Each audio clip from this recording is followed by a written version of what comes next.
Oh, the things we do for fun, eh? Alright there, you little demons, Jules here for WhatCulture.com, back again with another episode of the awesomely named and awfully hosted Choose Your Own Adventure, the weekly medieval themed format where I, the crown Jules of WhatCulture.com, take a list chosen by you. Yes, you, the person who should probably explain why it's still called medieval themed format. It's kind of just incorporated into my opening speech here, but back in the day, it was originally going to be themed around Choose Your Own Adventure, and it was going to be like a sort of fantasy themed thing, so I would come on dressed as a knight and do it. And then I didn't have any of the props or the green screen, the patience, the commitment. So now we're here. Yes, you get to decide what list I dial out each and every week. And this week we have none other than Jay the Real McCoy for their brilliantly interesting suggestion of one-shot or one-hit kill weapons that just didn't do their job. Now here's the thing, gang. As a writer, I obviously land every single one of my punchlines with surgical precision. Right? Oh God, I'm experiencing exactly what it's like to fire off something that you think will be an absolute killer, but unfortunately it leaves you in a very awkward situation as the enemy just shrugs it off and just goes, shall I kill you now? Yeah, okay. So let's have a chat about them today, as I'm Jules, this is WhatCulture.com, and these are 8 one-shot weapons that fail at their job. Number 8, the Rocket Launcher, Resident Evil Remake. Now anyone who knows anything about the Resident Evil franchise, like Sai over here, will be aware that when all else fails, the trusty rocket launcher can be relied upon to take down the final boss. This is just how it's been ever since the first game, when players blew the Tyrant to holy hell at the end of things. But for the 2002 remake, Capcom pulled a cheeky fast one on players, as if they fired the rocket launcher at the Tyrant while it was stood still, the monster would just straight up no-sell it. Oh dear, my pants full of crap? Who's done this? That's right, the Tyrant would just swat the rocket away like it was the most minor of inconveniences, and only a second well-placed rocket would actually take it down for the count. Now, considering the rocket launcher's almost godlike status as a guaranteed one-hit kill weapon in the Resident Evil franchise, it is both hilarious and a teensy bit cruel that Capcom decided to buck the trend to give us one extra final scare.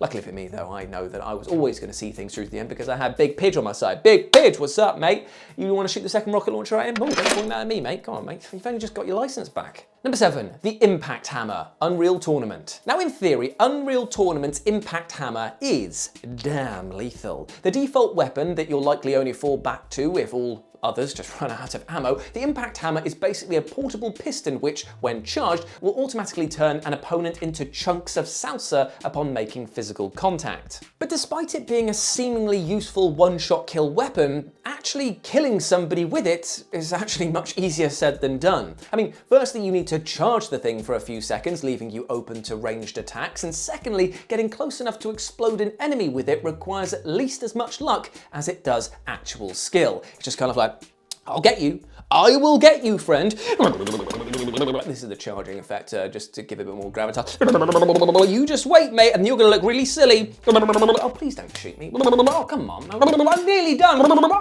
Now, it is certainly fun when it does work, but if you're actually committed to using the Impact Hammer as your primary weapon, be prepared for your kill-death ratio to crater into the Earth's core. Now, where one-shot kill weapons in Unreal Tournament are concerned, the Redeemer, which is basically a portable nuke launcher, definitely remains the crowned king. Number 6, Pyramid Head's Great Old Knife, Silent Hill 2. Now the Great Old Knife, or the Great Knife if you want to be boring about it, is of course the giant blade that is carried around by Silent Hill 2's iconic foe Pyramid Head. And as he swiftly makes clear, it ain't used to make sandwiches. If you're on the receiving end of a hit from it, it will kill you in one strike, even on the game's easiest difficulty. But later on, you'll actually be able to find the knife for yourself and even wield it, which sounds great, right? Having the most powerful weapon in the game at your disposal to take on the nightmarish foes that come your way? Fantastic! Except the big kicker is that the Great Knife weighs about as much as a large dog, making it largely impractical to use in combat situations. Have you seen that thing on Instagram where the guy remakes video game weapons and he tries to train with the Buster Sword and he's just kind of like, yeah, it's amazing. It cuts through this log like nobody's business. Getting it back out of the log or lifting it above my head though, that required like a pneumatic arm. I mean, sure, the most stubborn of us, read all of us, can use the great old knife to fend off enemies, but the wind-up for using it is so agonizingly prolonged and you require so much time to recover from a strike that it's extremely counterintuitive to use. It's a nice idea though. Number 5, the experimental MIRV. Fallout 3. Now on paper, the prospect of wielding a glorified mini-nuke shotgun style thing might sound awesome because, as it goes without saying, such a weapon is pretty much going to turn anything in the vicinity into a mere smoking crater. And in the merciless post-apocalyptic world of Fallout, that's very appealing because everything is out trying to kill you. It's just like giant scorpion over there. Raider over there, scratching his nose, wondering why I'm pointing this at him. Super mutant. Big Pidge? Nah, you're alright.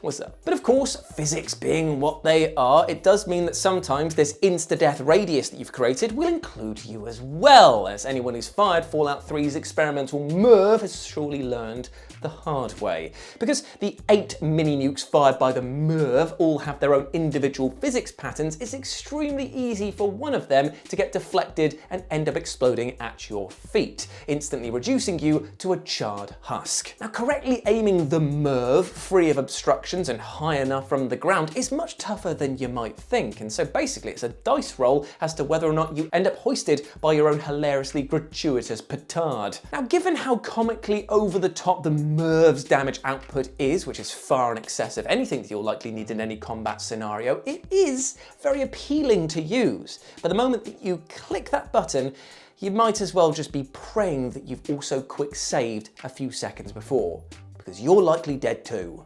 Number 4, the Killstar, Far Cry 3 Blood Dragon. Far Cry 3's neon-splashed expansion Blood Dragon is a bloody riot that can't ever be accused of taking itself too seriously.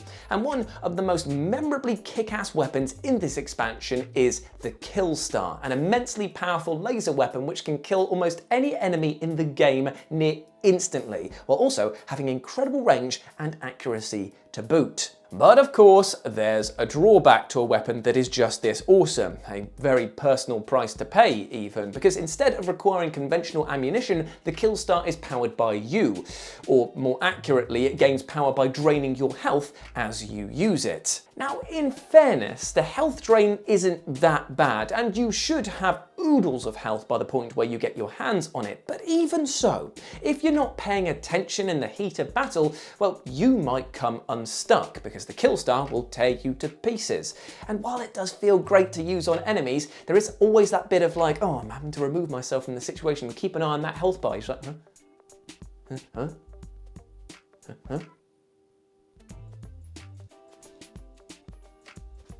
And I'm dead. Number 3, the Plasma Launcher, No Man's Sky. In a kind of similar manner to Fallout 3's experimental MIRV, No Man's Sky's Plasma Launcher is a weapon with astoundingly destructive potential, matched only by the prospect of, well, life-ending splash damage. A fully upgraded Plasma Launcher can kill most of the game's enemies, such as Sentinels, in a single hit.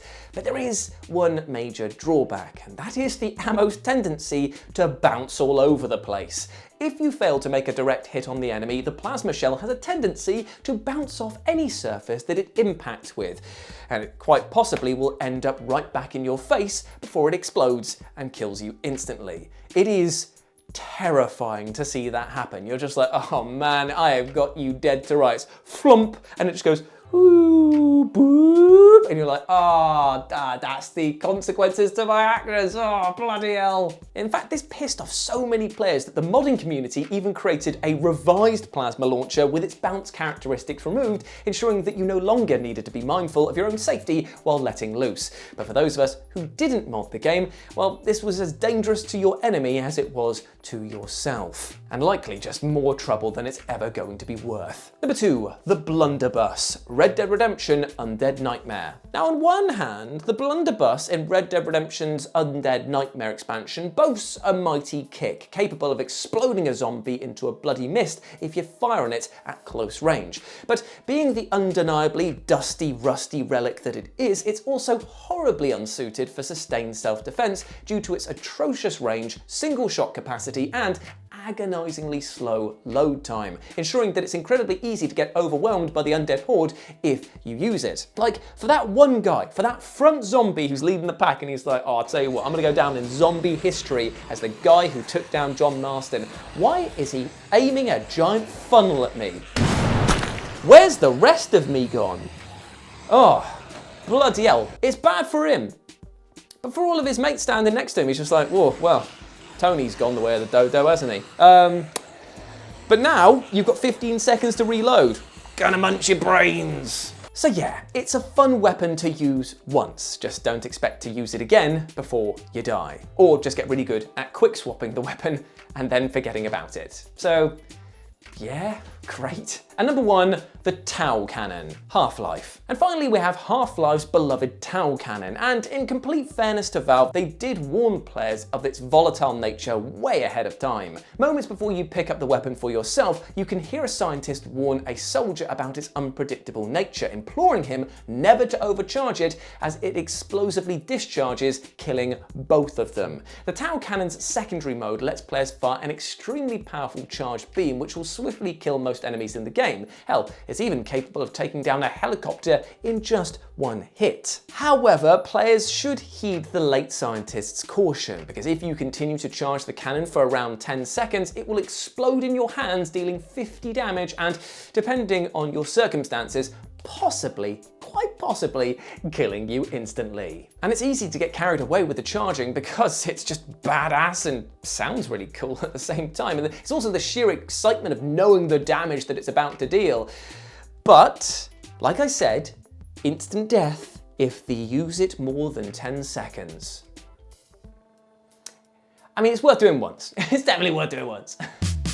And there we go, my friends. Those were 8 one-shot video game weapons that kind of failed at their job. I hope that you enjoyed that, my friends, and let me know what you thought about it down in the comments section below. As always, I've been Jules. You can go follow me on the social medias over here, and you can follow my wonderful editor, Sai, over on her social medias over here as well. But before I go, my friend, let's talk about one-shots, and how about we really only get one spin around this crazy thing called Earth and life itself, so we might as well make it the best bloody time that we can, right? So just be kind to yourself, be kind to others as well, build bridges instead of burning them, because at the end of the day, that is the only way we're going to get through this crazy thing called life, and that is together, as one.